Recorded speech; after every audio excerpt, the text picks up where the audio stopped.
Hello good morning, कैसे हैं आप लोग। आज हम जा रहे हैं नेक्स्ट लेक्चर पढ़ने सॉल्यूशन का। लास्ट क्लास तक हमने आपको पढ़ाया था, इवापोरेशन तक हमने चैप्टर को एंड किया था। आज हम जा रहे हैं पढ़ने vapour pressure. What is vapour pressure, ठीक है। तो सबसे पहले हम बात करते हैं कि जो वेपर प्रेशर हमें पढ़ना है सॉल्यूशन में, ये हमें दो तरह के सॉल्यूशन में पढ़ना है। हम क्या बोल रहे हैं बेटा, जो हमें वेपर प्रेशर पढ़ना है सॉल्यूशन में, वो हमें दो तरह का पढ़ना है। सबसे पहला क्या पढ़ना है कि जो हम सॉल्यूशन बनाएंगे, मैं क्या बोला, whatever the solution which I am going to make, it is made by the combination of solute as well as solvent. So in first case I will take when your solute is non-volatile. In the first case I will take when your solute is non-volatile. In the second case I will take when your solute is volatile. But in both the cases my solvent will always be volatile. Clear, मतलब जो भी हम दो case लेंगे हम solution का, उन दोनों में जो भी हमारा सॉल्वेंट रहेगा वो हमेशा वोलाटाइल रहेगा, लेकिन सॉल्यूट दोनों केस में अलग रहेगा। एक बार वोलाटाइल रहेगा, एक बार नॉन वोलाटाइल रहेगा। तो हम पहला केस जा रहे हैं पढ़ने, जिसमें हमने एक सॉल्यूशन लिया जहां पर सॉल्वेंट एज यूजुअल वोलाटाइल रहेगा, लेकिन सॉल्यूट को हमने ले लिया नॉन वोलाटाइल। क्लियर है। अब देखिए, जैसे यहाँ पर हमने क्या ले लिया, case one, vapour pressure of solution containing non volatile solute. अब देखिए बेटा, सॉल्यूशन है, solution is made by the combination of solute as well as solvent. Clear है। सॉल्यूट के लिए हमने सिंबल यूज किया capital B, and for solvent I have use the symbol capital A. अब सबसे पहले इसमें आपको 5 तरह का इंफॉर्मेशंस है जो आपको आना चाहिए। कोई भी अगर आप न्यूमेरिकल सॉल्व करते हो तो this kind of information you should know how to calculate. तो सबसे पहला हम बात कर रहे हैं अबाउट नेचर। अब हम देख रहे हैं कि हमारा सॉल्यूट क्या है, नॉन वोलाटाइल है। मतलब what is the meaning of non volatile, जो सरफेस को छोड़कर इवापोरेट ना करे, जो जिस भी सरफेस पर रखा हुआ है उस सरफेस को छोड़कर इवापोरेट ना करे। यानी अगर वो लिक्विड गैस रहेगा तो डेफिनेटली इवापोरेट करेगा और या वेपोराइज होके भाग जाएगा।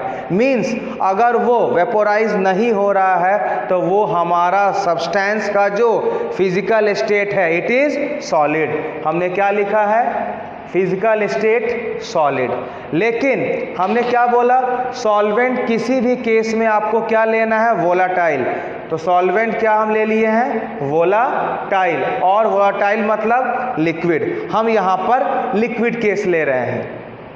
अब देखिए, जब सॉल्यूट हमारा नॉन वोलाटाइल है तो क्या होगा, ये तो आपको वेपोराइज करेगा ही नहीं, तो इसका जो वेपर प्रेशर है वो क्या हो जाएगा, ज़ीरो। और कल जो हमने प्रीवियस लेक्चर कराया था उसमें हमने आपको बोला था कि आपके सिलेबस में 3 ही एग्जाम्पल पढ़ना है नॉन वोलाटाइल का, यूरिया, ग्लूकोज, शुगर। लेकिन अगर हम सॉल्वेंट की बात करते हैं बेटा, तो अब क्या होगा, जो भी आपका सब्सटेंस वेपोराइज होगा वो सॉल्वेंट अकेला होगा, सॉल्यूट नहीं होगा। क्यों? क्योंकि आपका सॉल्यूट क्या है, इट इज नॉन वोलाटाइल। यानी जो भी प्रेशर हमारे इस सॉल्यूशन में आएगा it will be due to solvent. इसीलिए हमने क्या लिखा, पी नॉट ए, और हमने लास्ट क्लास में आपको बताया था ये नॉट क्या शो करता है, vapour pressure of pure solvent. Clear है। अब आते हैं बेटा मोल्स, कैसे मोल्स निकालेंगे। तो आपको पता है कि अगर हमें मोल्स निकालना है सॉल्यूट बी का तो क्या होगा, ये given weight by molecular weight of B. और अगर हमें मोल्स निकालना है सॉल्वेंट ए का तो क्या हो जाएगा, ये given weight of solvent divided by molecular weight of solvent. इससे आप क्या निकाल लोगे, corresponding moles of solute as well as solvent. Next mole fraction निकालना है। तो आपको पता है कि जिस कंपोनेंट का हमें मोल फ्रैक्शन निकालना है उसका मोल्स हम कहाँ लिखते हैं, न्यूमरेटर पर। बाकी जितने भी हमारे कंपोनेंट सॉल्यूशन में प्रेजेंट हैं सारे के सारे मोल्स को समेशन कहाँ लिखते हैं, डिनोमिनेटर में। अब मुझे पता है कि इस सॉल्यूशन में केवल दो कंपोनेंट है, ए प्लस बी। तो अगर हमसे पूछा गया मोल फ्रैक्शन ऑफ बी तो क्या होगा, moles of A divided by moles of A plus moles of B. और अगर हमसे पूछा what is the moles of solvent A तो क्या होगा, moles of A divided by moles of A plus moles of B. ये आपका हो गया जनरल इंफॉर्मेशन जो आपको आना चाहिए, और ये तभी आएगा जब आपको ये समझ में आ जाए what is non volatile, means जो वेपोराइज ना हो, और अगर वो वेपोराइज नहीं होगा तो वो सॉलिड फॉर्म में होगा। अब देखिए हमने यहाँ पर इनिशियल एक सॉल्वेंट लिया ए, एक हमारा क्लोज कंटेनर है जिसमें हमने सॉल्वेंट लिया और सॉल्वेंट का सिंबल हमने पहले ही ए रख दिया है। अब क्या होगा, जब ये सॉल्वेंट है हम क्या किए हैं बेटा, देखो हम सॉल्वेंट यहाँ तक रखे हैं, इस बॉर्डर तक हम सॉल्वेंट रखे हैं, यानी ऊपर जो सारे मॉलिक्यूल्स होंगे वो सॉल्वेंट का ही होंगे। सिंपल हम अगर आपसे एक एग्जांपल पूछ रहे हैं कि मान लीजिए आपने एक ग्लास पानी रखा, केवल पानी है, तो जो सबसे टॉप मोस्ट लेयर पानी का होगा वो भी तो मॉलिक्यूल्स वाटर का ही होगा ना। सेम यहाँ पर अगर आप ये सॉल्वेंट ए लिए हो तो हम यहाँ देखें, यहाँ देखें, यहाँ देखें, यहाँ देखें, या एकदम टॉप मोस्ट पर देखें, ये सारे के सारे मॉलिक्यूल्स किसके हैं, सॉल्वेंट ए का ही होगा। तो अब मान लो जब ये वेपोराइज होगा तो यहाँ तो केवल एक ही सब्सटेंस है, यानी इसको हम प्योर बोल सकते हैं। तो इसके थ्रू जो वेपर बनेगा वो प्योर बनेगा, इसीलिए हमने क्या लिखा है, पी नॉट ए। हम क्या लिखे, पी नॉट ए। क्यों, क्योंकि पी नॉट ए का मतलब होता है vapour pressure due to pure component, और यहाँ केवल एक कंपोनेंट सॉल्वेंट है तो प्योर है, इसीलिए क्या लिखे, पी नॉट ए। और हम लिखे हैं P not A only vapour pressure is due to solvent as it is pure. अब हमने क्या किया, अब मैं इसमें सॉल्यूट को मिक्स कर दिया, और जो सॉल्यूट हमारा कौन सा है बेटा, सॉल्यूट हमारा है नॉन वोलाटाइल। जो हमारा सॉल्यूट है वो क्या है, नॉन वोलाटाइल। जब हमने मिक्स कर दिया तो अब सॉल्वेंट के साथ सॉल्यूट भी आ गया, इसीलिए हमने क्या लिख दिया, सॉल्यूट प्लस सॉल्वेंट, मतलब B प्लस ए। हमने क्यों लिखा B प्लस ए, क्योंकि हमने B को पहले सॉल्यूट बोल रखा है और A को पहले हमने सॉल्वेंट भी बोल रखा है। दोनों को जब मैंने ऐड किया अब क्या बनेगा, अब ये सॉल्वेंट किस में चेंज हो गया, सॉल्यूशन। क्यों, क्योंकि हमने सॉल्यूट प्लस सॉल्वेंट दोनों को मिला दिया, और इन दोनों के कॉम्बिनेशन को हम क्या बोलते हैं, इन दोनों के कॉम्बिनेशन को हम सॉल्यूशन बोलते हैं।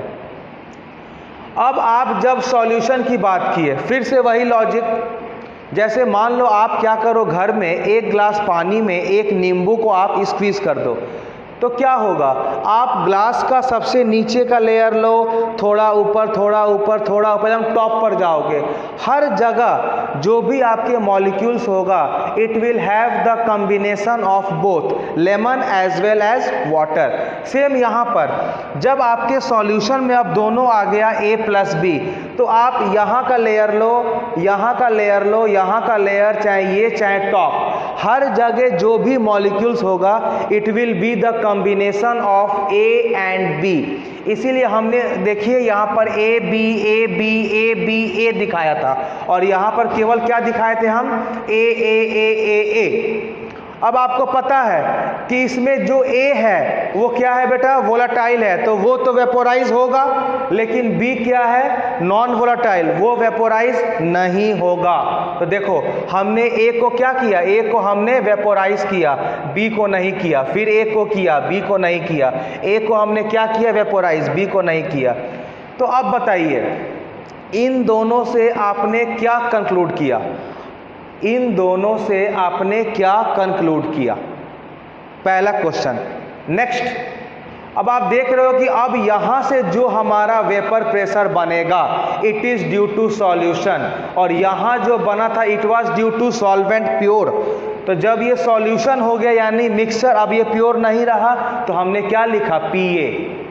कुछ समझ में आ रहा है? जहां एक कंपोनेंट हो वहां क्या लिखेंगे, P0A, क्योंकि this represents vapour pressure due to pure component. और जहां मोर देन वन हो वहां क्या लिखते हैं, PA। क्यों? क्योंकि this is vapour pressure due to solution, and solution means mixing of more than one components. तो ये PA आ गया।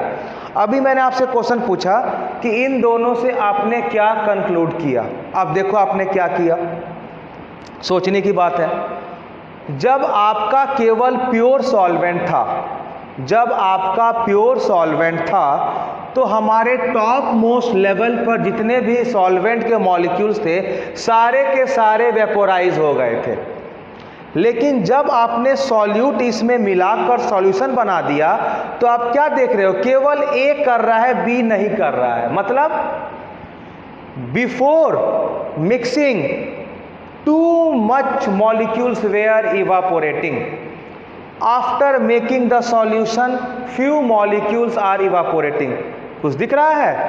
तो हम क्या बोल सकते हैं कि प्योर वेपर प्रेशर की जो वैल्यू है वो ज़्यादा होता है in comparison to vapour pressure of solution. क्योंकि आप देख लो, जब प्योर था तो सारे के सारे मॉलिक्यूल्स इवेपोरेट कर रहे हैं, जैसे इम्प्योर हुआ तो वेपोराइज करने की टेंडेंसी कम हो गई। इसीलिए हमने क्या लिखा है, जो PA vapour pressure due to solution is less than P0A vapour pressure due to pure solvent. Clear यहाँ तक? ये आपको समझना बहुत ही जरूरी है। नेक्स्ट, अब इन्हीं के बेसिस पर हम बात करते हैं what is Raoult law. Raoult law भी इसको पूरा एक्सपेरिमेंट कर कर ही बनाए थे, व्हाट इज रॉल्ट्स लॉ। अब ये क्या बोलता है कि vapour pressure of any volatile component, what I am saying, vapour pressure of any volatile component in the solution is directly proportional to the mole fraction of the component in the solution. मतलब इनका क्या कहना है कि जो भी हमारा vapour pressure of the solution है तो सॉल्यूशन से हमारा उसमें क्या है कि बेटा मोर देन वन कंपोनेंट है, तो हम पूरे कंपोनेंट में से जो कंपोनेंट उड़ा उसी को तो बोलते हैं मोल फ्रैक्शन। पूरे कंपोनेंट में से जो कंपोनेंट वेपोराइज किया तो क्या बोलते हैं, मोल फ्रैक्शन। पूरे कंपोनेंट में से जो वेपोराइज किया उसे क्या बोलते हैं, मोल फ्रैक्शन। तो इन्होंने क्या लिखा है कि vapour pressure of any component in the solution is directly proportional to the mole fraction of the component in the solution. तो क्या लिखा कि vapour pressure of solution is directly proportional to mole fraction of solvent. क्यों? क्योंकि यहाँ पर solute क्या आप लिए हो, नॉन वोलाटाइल, जो वेपोराइज नहीं करेगा। अब ये आपका हो गया साइन ऑफ प्रोपोर्शनैलिटी। जब आप इसको हटाओगे तो हमने एक कांस्टेंट के रख दिया। हमने क्या रख दिया, एक कांस्टेंट के, जिसका वैल्यू हमें पता करना है। अब देखो के का वैल्यू हम कैसे निकालेंगे। अब पता है कि मान लो अब यहाँ पर अगर हम सॉल्वेंट का मोल फ्रैक्शन 1 ले ले, आपको हम चैप्टर 1 में पढ़ाए थे अगर याद होगा कि अगर मोल फ्रैक्शन का वैल्यू 1 है और मोल फ्रैक्शन का वैल्यू 0 है, ये दोनों क्या डिनोट करता है। अगर आपका मोल फ्रैक्शन का वैल्यू 1 है और मोल फ्रैक्शन का वैल्यू 0 है तो क्या डिनोट करता है। अगर मोल फ्रैक्शन का वैल्यू 1 है तो ये डिनोट करता है प्योर सब्सटेंस। ये क्या डिनोट करता है, ये डिनोट करता है प्योर सब्सटेंस। और अगर मोल फ्रैक्शन की वैल्यू 0 है तो ये क्या डिनोट करता है, सब्सटेंस इज एब्सेंट। ये क्या शो करेगा, सब्सटेंस इज एब्सेंट। तो यहाँ पर हमने मोल फ्रैक्शन ऑफ सॉल्वेंट को 1 लिया है, तो जब ये 1 हो गया तो definitely mole fraction of solute 0 होगा। क्यों 0 होगा, क्योंकि आप पढ़े हो summation of mole fraction is always equal to 1। जब आपने मोल फ्रैक्शन 1 ले लिया, मतलब प्योर सब्सटेंस, जब ये प्योर सब्सटेंस हो गया तो हमारा क्या बनेगा, देखो क्या बनेगा। 1 मिनट रुक जाइए।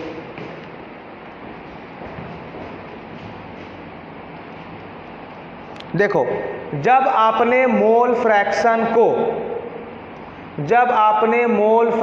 को 1 लिया तो हमारा ये क्या बन जाएगा, जो PA है वो क्या बन जाएगा, P0A, क्योंकि प्योर बन गया। अब ये वैल्यू हम यहां पुट कर दें तो क्या हो जाएगा हमारा,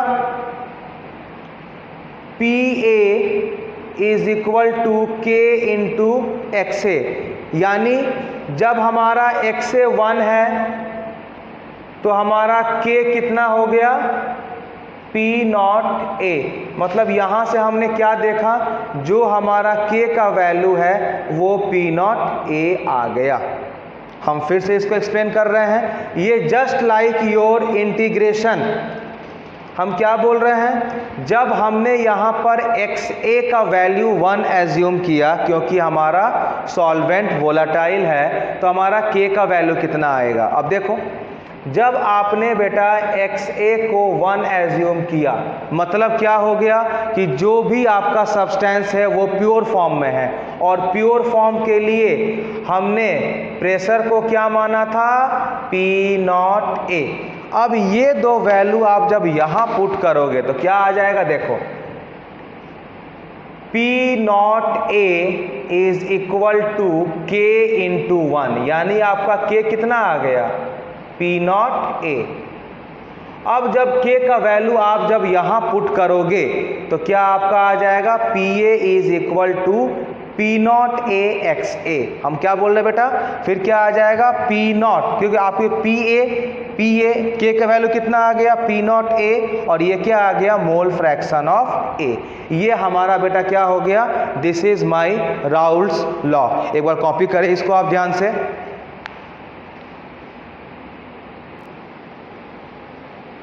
चलिए, तो नेक्स्ट हम आते हैं, अभी जस्ट हमने आपको ये बताया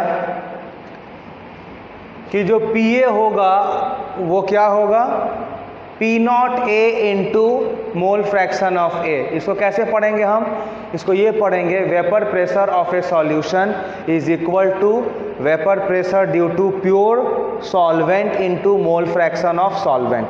अब देखिए, यहाँ तक तो आपका बोर्ड का काम खत्म हो गया, बोर्ड का क्वेश्चन उसमें आएगा डायरेक्ट, आप बना लोगे। अब हम थोड़ा सा आते हैं, मान लो कभी कभी वो क्या करेगा कि आपको XB के टर्म में भी पूछ सकता है, मोल फ्रैक्शन ऑफ सॉल्यूट के भी टर्म में पूछ सकता है। अब आपको बेटा ये तो पता है कि हमारे सॉल्यूशन में चाहे जितना भी कंपोनेंट हो, उन सब का मोल फ्रैक्शन का समेशन 1 होता है। तो मेरे को पता है कि हम जो सॉल्यूशन लिए हैं इसमें केवल 2 कंपोनेंट है, A एंड B, जहाँ A क्या लिए हैं, सॉल्वेंट, B क्या लिए हैं, सॉल्यूट। तो हमने क्या लिख दिया कि mole fraction of A plus mole fraction of B equal to 1। अब यहाँ पर हम इस इक्वेशन, यहाँ पर हम XA का मोल फ्रैक्शन ऑफ A का वैल्यू सब्स्टिट्यूट करेंगे, तो मोल फ्रैक्शन ऑफ A कितना हो जाएगा, 1 minus mole fraction of B। अब देखो, यह तो मेरा क्या आ गया, PA is equal to P0 into 1 minus XB, जो किसके इक्वल पर है, मोल फ्रैक्शन ऑफ A के बराबर में है। सॉल्व करने में मेरा क्या आ गया, P0A minus PA is equal to P0A into mole fraction of B, और इसी को हम क्या बोलते हैं, लोअरिंग ऑफ वेपर प्रेशर। क्या बोलेंगे बेटा हम, लोअरिंग ऑफ वेपर प्रेशर। ऐसा क्यों बोलते हैं, क्योंकि अभी आपको सिखाए थे कि प्योर वाला वेपर में ज़्यादा वेपराइज हुआ था और सॉल्यूशन में कम हुआ था। तो ये डिफरेंस ले रहे हो ना, तो जब भी डिफरेंस लोगे तो क्या होगा, इन जो मैक्सिमम वैल्यू से अगर आप कुछ भी माइनस करोगे तो वैल्यू घटेगा, इसीलिए क्या दिया गया है, lowering of vapour pressure. Formula क्या हो गया, vapour pressure due to pure solvent minus vapour pressure of solution is equal to vapour pressure of pure solvent into mole fraction of solute. अब देखिए, यही अगर आप जब P0A को नीचे ला दोगे तो क्या हो जाएगा P not A minus P A by P not A equal to mole fraction of B, और इसी को क्या बोलेंगे, relative lowering of vapour pressure. अब इसमें एक नया वर्ड जुड़ गया, रिलेटिव। क्यों, what is the meaning of relative? Relative का मीनिंग ये होता है जहाँ पर हम एक दूसरे को जानते हैं। जैसे सपोज अगर मैं आपके घर जाऊं तो आप बोलोगे कि ये अच्छा सर आए हैं, लेकिन अगर आपके मामा, नाना, चाचा, दीदा अगर घर जाते हैं तो आप क्या बोलोगे, ही इज़ माई रिलेटिव, मतलब उनकी कंपेयर आपसे हो सकती है। सेम वे अगर हम यहाँ पर प्रेशर की कंपेयर प्रेशर से ही कर रहे हैं, देखो ऊपर वाला भी प्रेशर है, नीचे वाला भी प्रेशर है, तो क्या होगा, दोनों का यूनिट कट जाएगा और इसी को हम बोलते हैं रिलेटिव। और नॉर्मल क्या हो गया, तो हमने क्या वर्ड यूज़ कर दिया बेटा, दिस इज माई रिलेटिव। तो P A naught minus P A by P not A is equal to mole fraction of B को क्या बोलते हैं, relative lowering of vapour pressure, जो हमारा ये आ गया। और यही जो मेरा मोल फ्रैक्शन ऑफ बी है, इसको हमने क्या लिख दिया, mole fraction of number of moles of B by mole fraction of A plus number of moles of B. अब बेटा आपको ये दो ग्राफ एग्जाम में प्लॉट करने के लिए क्वेश्चन इस पर बनते हैं और आपको करने आना भी चाहिए। अब आपको समझना पड़ेगा ग्राफ देखकर हमें कौन सा इक्वेशन यूज़ करना है। यहाँ क्या देख रहे हो, यहाँ दिया है vapour pressure of solution versus mole fraction of B, तो हम कौन सा यूज़ करेंगे, डेफिनेटली हमें ये यूज़ करना, क्योंकि यहाँ पर हमें मोल फ्रैक्शन ऑफ बी दिख रहा है, तो इसको यूज़ करके हम ग्राफ बनाएंगे।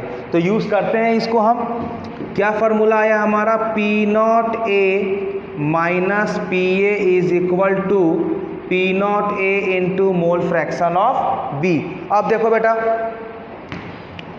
ये हम एक्सिस पर लिए हैं मोल फ्रैक्शन ऑफ बी और एरो इस तरह से हम डिनोट किए हैं, तो ये क्या शो करता है कि इसका वैल्यू इस तरह से बढ़ रहा है।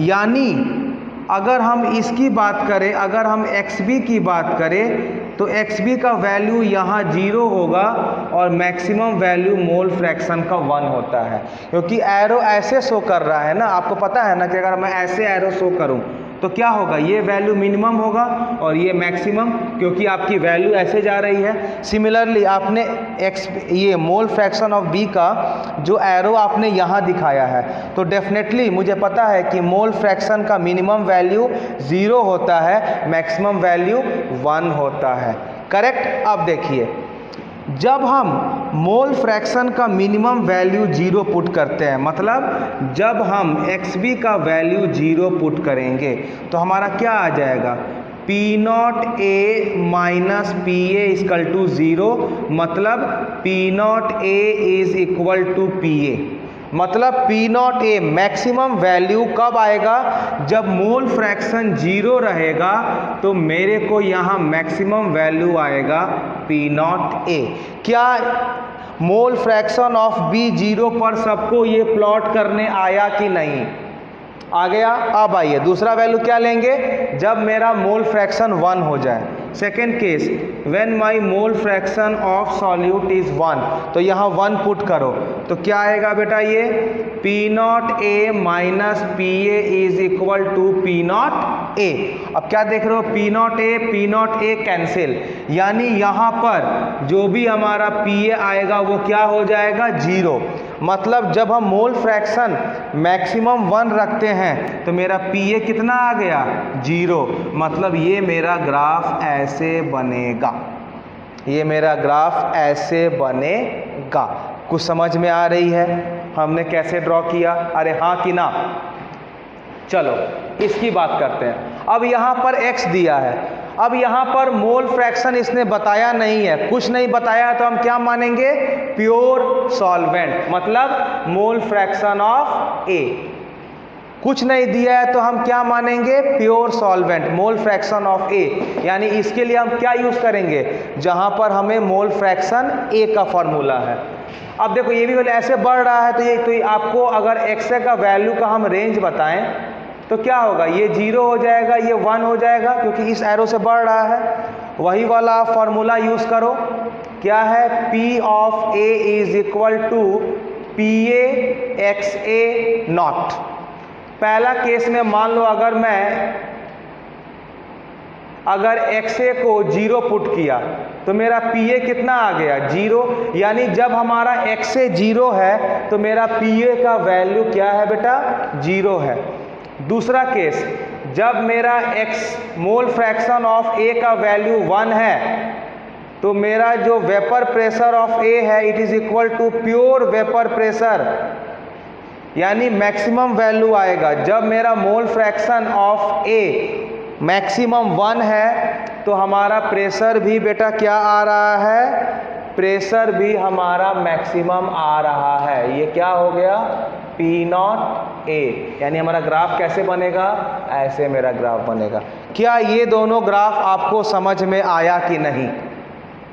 समझ में आ गया? एक बार इसको देखें, कॉपी करें, सॉल्व खुद करें, एक्सिस ड्रॉ कर ले, इक्वेशन ले ले, वैल्यू पुट करें, खुद सॉल्व करें, और कोई दिक्कत हो व्हाट्सएप पर जरूर पिंग करें।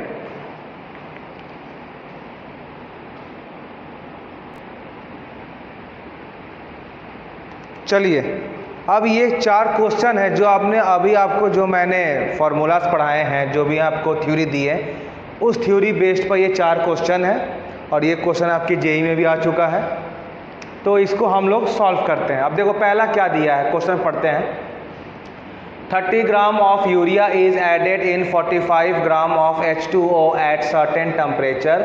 If vapour pressure of pure water at that temperature is 300 mm of Hg, then calculate vapor pressure of solution, lowering of vapor pressure, relative lowering of vapor pressure, mole fraction of solute and mole fraction of solvent, molality of solution। चलो हम solve करते हैं। तो सबसे पहले हम क्या करते हैं कि सबका मोल्स निकाल लेते हैं। तो अगर मान लीजिए हम मोल्स ऑफ सॉल्यूट निकालें N of B, तो 30 ग्राम दिया है ना, तो given weight 30 by mass of urea, सबको अब तक याद हो गया हो कितना होता है 60, यानी 1/2 आ गया मोल्स ऑफ यूरिया। और मोल्स ऑफ सॉल्वेंट कितना दिया है 45, क्या वाटर, 45/18 क्या आएगा, ये कितना आ जाएगा 3 6 जा 18, 3 15, 3 2 जा 6, 3 5 जा 5/2। तो ये हमारा सर क्या हो गया, this is my mole fraction of solute as well as, नहीं, moles of solute as well as solvent. अब देखो, अब अगर मैं क्वेश्चन नंबर 4 की बात करूं सर, तो इजीली से हम निकाल लेंगे मोल fraction of solute and mole fraction of solvent, निकल जाएगा हाँ कि ना। तो अगर हम मोल फ्रैक्शन ऑफ सॉल्यूट की बात करें तो just put the value NB divided by Na plus NB, you are going to get the answer. और अगर हम बात करें mole fraction of solvent, just put the value Na divided by Na plus NB, you are just going to, you will get the answer. मेरा number 4th वाला solve हो गया। अब अगला मैं आता हूँ, एक एक करके मैं सॉल्व करता हूँ। अब क्या बोला है, vapour pressure of a solution, क्या उसने बोला, vapour pressure of a solution क्या होगा बेटा,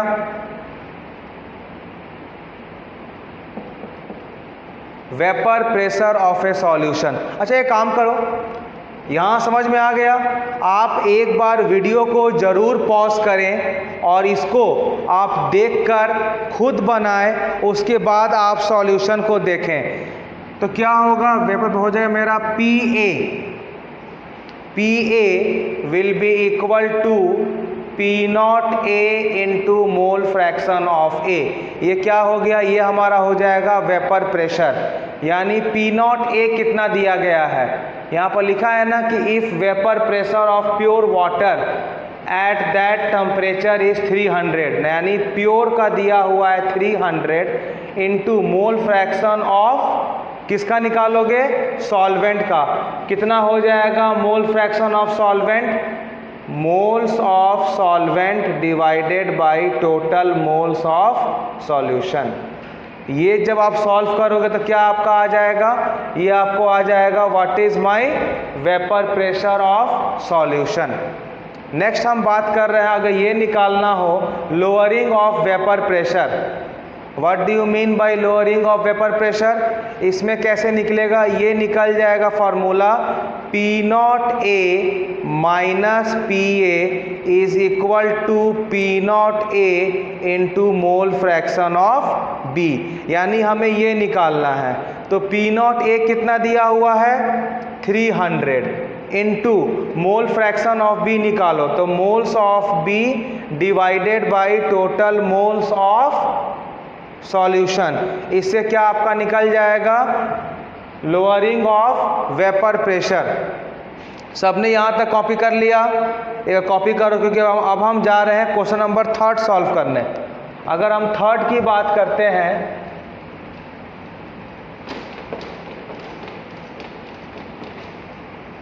थर्ड में क्या पूछ रहा है, relative lowering of vapour pressure, मतलब P naught A minus P A by P naught A equal to mole fraction of B। क्या हो जाएगा, अभी आया था ना 1/2 डिवाइडेड बाई 1/2 प्लस 5/2। लास्ट में आपसे क्या पूछा है बेटा, molality of a solution, small m Chhotu m क्या होता है, ये होता है आपका moles of solute divided by weight of solvent in kg। मेरा कितना आ रहा है, मोल्स ऑफ सॉल्यूट 30 ग्राम दिया है बाई 60, ये हो गया हमारा मोल्स ऑफ सॉल्यूट। अब क्या बोल रहा है, wait of solvent in kg, हमें दिया गया है 45 ग्राम, इसको हम डिवाइड कर देंगे 1000 से, जो भी आएगा दिस इज माय मोलैलिटी। सबका आंसर मैच किया। चलो अगला हम सॉल्व करते हैं क्वेश्चन।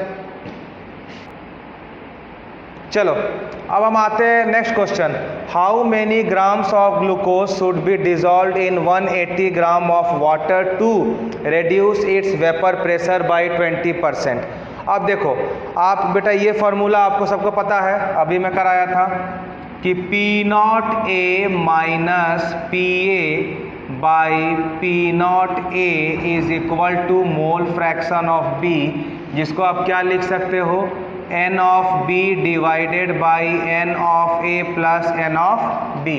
अब देखो इससे भी आंसर आ जाएगा, लेकिन हम इसको एक सिंप्लीफाई फॉर्म में करें। कैसे, देखो हम पहले इसको ये लिखेंगे कि P naught A minus P A by P naught A is equal to NB divided by Na plus NB। अब हम क्या करेंगे, इसमें दोनों जगह हम -1 करेंगे। क्या करेंगे, -1, तो क्या बन जाएगा, ये बन जाएगा P naught A minus P ए, क्या बन जाएगा, P naught A minus P ए, नहीं एक मिनट रुक जाओ, ये थोड़ा सा और कॉम्प्लिकेट हो जाएगा। पहले आप इनका रेसिप्रोकल ले लो, तो क्या बन जाएगा, P naught A by P naught A minus P A is equal to Na plus NB by NB। Reciprocal लेने के बाद आप इसमें -1 कर दो। देखो आप ये भी फॉर्मूला से आगे जा सकते हो, कोई दिक्कत नहीं है आपको, लेकिन थोड़ा सा ये लेंदी हो जाएगा, इसीलिए मैं आपको एक छोटा फार्मूला बता रहा हूँ। अब ये क्या हो जाएगा, ये हो जाएगा P naught A minus P naught minus minus plus P A by P naught A minus P A is equal to Na plus NB minus NB divided by NB। अब क्या होगा, PA कैंसिल और यहाँ से NB cancel, हमारा क्या आ जाएगा, PA by P naught A minus PA is equal to Na by NB। इसका हम ले लेते हैं रेसिप्रोकल, तो क्या आ जाएगा, P naught A minus PA by PA is equal to NB by Na। आप ये भी फॉर्मूला यूज़ कर सकते हो, नो प्रॉब्लम, आप ये भी फॉर्मूला यूज़ कर सकते हो, नो प्रॉब्लम। दोनों में डिफरेंस क्या है? बस यहाँ पर आपको दो टर्म का मल्टीप्लिकेशन आपके कॉम्प्लेक्स को बढ़ा देगा। जब आप करोगे ना क्रॉस मल्टीप्लाई तो ये थोड़ा बहुत कॉम्प्लेक्स करेगा, ये नहीं करेगा। हम इससे आगे बढ़ेंगे। सबने फार्मूला देख लिया, तो फार्मूला मैंने क्या डिराइव किया अभी कि P not A minus P A by P A is equal to N B by N A. इस फार्मूला से हम सॉल्यूशन आगे सॉल्व करना शुरू करेंगे।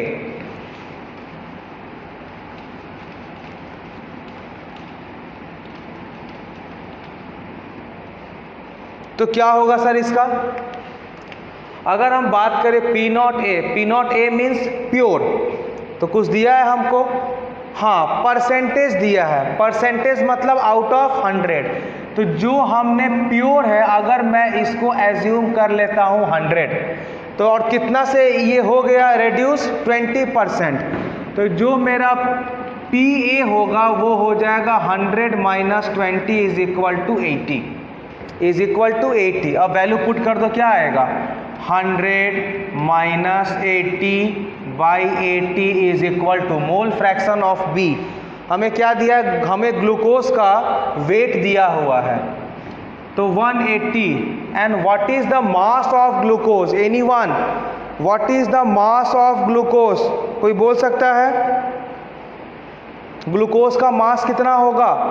क्या बोला है कि how many gram of glucose should be dissolve इन, ओहो 180 ग्राम ऑफ वाटर दिया है। नो, कह रहा है कि how many gram of glucose should be dissolve in 180 gram of water, यानी ग्लूकोज का मास निकालना है और ये दिया है नंबर ऑफ मोल्स। तो मोल से मास कैसे, फार्मूला क्या होता है? ये हो जाएगा वेट ऑफ ग्लूकोज जो आपको निकालना है by molecular weight of glucose. Formula क्या होता है ग्लूकोज का? C6H12O6 कितना होगा? 612 into 672 plus 12 plus 96, 6 2 8 10 0 carry 9 1 10 18। This is my moles of solute divided by moles of solvent. कितना दिया है? 180 gram of water, that is your 180 divided by 18।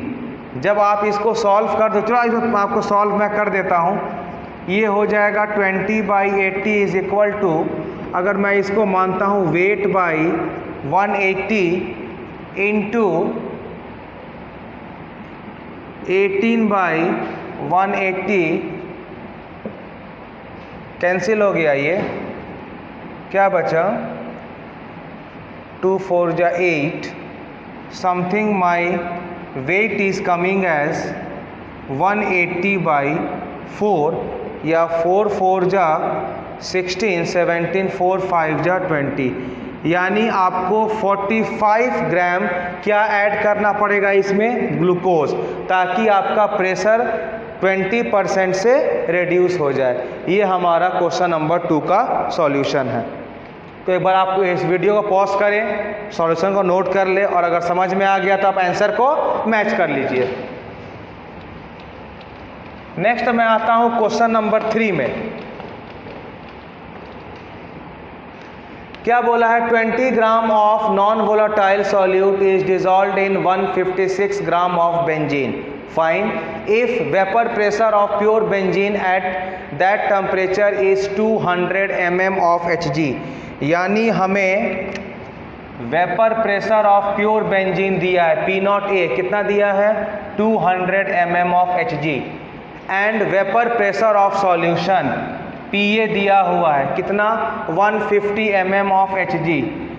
Find the molecular mass of the solute. Oh, again the same question. हमें क्या पूछा है? Molecular mass of solvent, solute. क्या formula use करोगे? यही वाला जो पहले यूज किए थे, क्या? P not A minus P A by P A moles of solute moles of solvent. P A कितना दिया? नॉट ए 200, पी ए कितना दिया है? 150 बाई पी ए कितना दिया है? 150 इज इक्वल टू, हमें क्या निकालना है, मोलर मास ऑफ सॉल्यूट। कितना में सॉल्यूट दिया है, 20 मोल्स क्या होता है, given weight by molecular wait, तो 20 डिवाइडेड बाय मॉलिक्यूलर वेट जो हमें निकालना है, होल सॉल्यूट सॉल्वेंट क्या दिया है 156 ग्राम ऑफ बेंजीन। फार्मूला क्या होता है बेंजीन का, C6H6, कितना मास होगा 12 into 6 plus 6 that is 72 plus 6 equal to 78 कर लो। पूरा सॉल्व करोगे मॉलिक्यूलर वेट आएगा, चलो हम सॉल्व कर देते हैं। ये कितना आ जाएगा 50 by 150 is equal to 20 by molecular weight into 78 by 156. This will cancel 2 times. This will cancel 1 0 0 and 0 is cancelled. 5 3. That is your molecular weight of solute is equal to 30 ग्राम। कितना आ गया 30 ग्राम। अब एक क्वेश्चन बेटा जेई का है, बनाएं इसको। ये क्वेश्चन वही बनाएगा जो एकदम हमारे नोट्स को प्रॉपर फॉलो करेगा। क्या देखो क्या बोला है, 30 gram of a non volatile solute is dissolved in 360 gram of H2O at 100 degree Celsius. If vapour pressure of solution is 570 mm of Hg, then calculate the molar mass of the solute. अब देखिए vapour pressure of solution दिया है, मतलब हमें PA दिया है कितना 570 mm of Hg हमें दिया है PA, और हमें क्या दे रहा है 30 gram of non volatile solute. ठीक है, जो भी दिया हमें निकालना है मोलर मास। अब देखो बेटा 100 डिग्री, ये आपको बहुत ही इंपॉर्टेंट इंफॉर्मेशन है। जो 100 डिग्री सेल्सियस दिया है इस पर हमेशा याद रखिएगा कि at 100 degree Celsius at 100 P0 A का जो वैल्यू होता है वो होता है 760 mm ऑफ Hg। बस आपसे यही इंफॉर्मेशन पूछने के लिए उसने ये क्वेश्चन दिया है। मैं क्या बोला, यही इंफॉर्मेशन पूछने के लिए जेई वाले ने आपको ये क्वेश्चन पूछा है। बाकी you have to follow by this formula as usual, क्योंकि देखो आपको PA का वैल्यू पता है, आपको P0A मिल ही गया, आपको मोल्स ऑफ सॉल्यूट में वेट आपको 30 दिया है, मॉलिक्यूलर वेट निकालना है 360 आपको दिया ही है, मास ऑफ वाटर 18। बस यही इंफॉर्मेशन। अब ये क्वेश्चन अगर जेई में आ चुका है तो नीट वाले ध्यान दे, कभी ना कभी आपसे ये क्वेश्चन पूछ सकता है। हो सके इस क्वेश्चन का अगला उम्मीदवार कैंडिडेट आप ही हो। तो हम इसका डायरेक्ट लिखते हैं वैल्यू, आप सॉल्व कर लेना।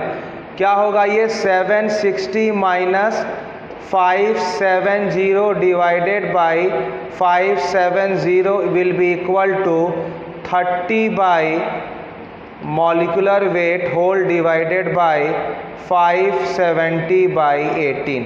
यहाँ से जो भी आप सॉल्व करोगे तो आपका मॉलिक्यूलर वेट आ जाएगा, जो भी सॉल्व करोगे मॉलिक्यूलर वेट आ जाएगा, और जो भी आपका आंसर आएगा वो समथिंग आएगा 4.5 ग्राम। ये 4 तरह का क्वेश्चन हमारा उस टॉपिक पर बनता है जो मैं आपको करा दिया। हम आपसे उम्मीद करेंगे आप इसको एक बार देखें, फिर कॉपी को बंद करें, क्वेश्चन को नोट करें, फिर सॉल्व करें ताकि आपको कॉन्सेप्ट क्लियर हो जाए। दूसरी बात, ये वाला फार्मूला एक बार जिस तरह मैंने आपको डिराइव किया था, सब लोग इसको एक बार खुद डिराइव करोगे, नहीं तो एग्जाम में कंफ्यूजन हो जाएंगे। समझ में आया? कॉपी कीजिए इसको।